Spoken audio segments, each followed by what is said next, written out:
you have increasingly chosen to focus front and center on an anti-American message. It was there in the response to Salman Taseer. It was there when the killing of bin Laden was announced. Your first reaction, you said, was to feel anger and humiliation on the news that bin Laden was dead. Explain that. Stephen, how would you feel if someone, your ally, comes from across the border and kills someone in your own country? And here you are, giving immense sacrifices for that neighbor or for that country. Pakistan has lost 35,000 people dead. $70 billion lost to the economy. But we're talking about Osama bin Laden. We're talking about the mastermind of the 9/11 attacks. Was it not perhaps a sense of shame that he was in Pakistan, and as the Americans went on to claim, almost inconceivable, the Pakistanis did not know in some form that he was there. Maybe shame about that, but also a sense of relief that, thank God, he is no longer capable of leading Al-Qaeda and its terror activities. Stephen, for one, whether Pakistan government was complicit or whether it was incompetent, as said by Panata, I'm talking as a member of Pakistani public who's not part of the government. Well, you're talking as a responsible leader in Pakistan, a man who aspires to actually lead the country. Exactly. And now, how would I feel but I'm a Pakistani citizen, where my country has given 35,000 people dead in a war we had nothing to do with, $70 billion lost to the economy when total aid has been $20 billion.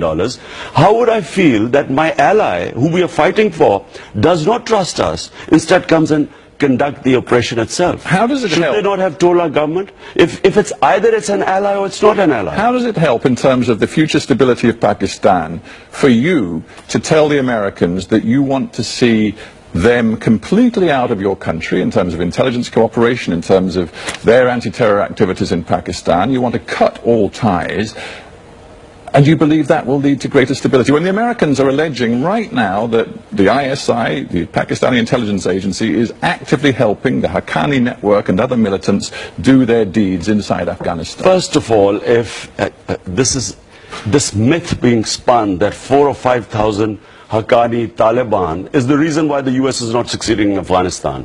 140,000 US soldiers in Afghanistan, greatest military machine in history, is not succeeding because of these 4,000 or 5,000 fighters that are supposed to be holed up in North Waziristan. Does that make sense? That's number one. But I just come back to that. Does America not have a right, in terms of self-defense, to pursue these people if the Pakistani government will not pursue them? But are we Pakistanis not allowed to criticize American policy? Are slaves allowed to just say, does the United States have a right of self-defense if these people are not going to be rounded up and detained by the Pakistani government? Does the US not have a right to do it? But does the Pakistani government also have not any semblance of sovereignty in our country, that maybe they are fighting this war on terror, which is why 35,000 people have died?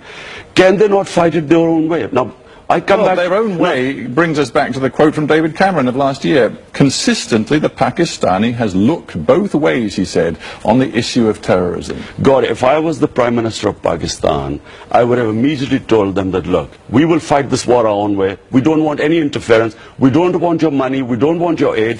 Look, it doesn't mean cutting the relationship with the Americans. It means we will fight our own way. It does, because it takes two, and if you had your way, the Americans would cut their relationship with Pakistan. It's quite clear, and that would involve billions of dollars of aid at a time when Pakistan, goodness knows, has every reason to need that aid. Pakistan has lost $70 billion, the people of Pakistan, in this war.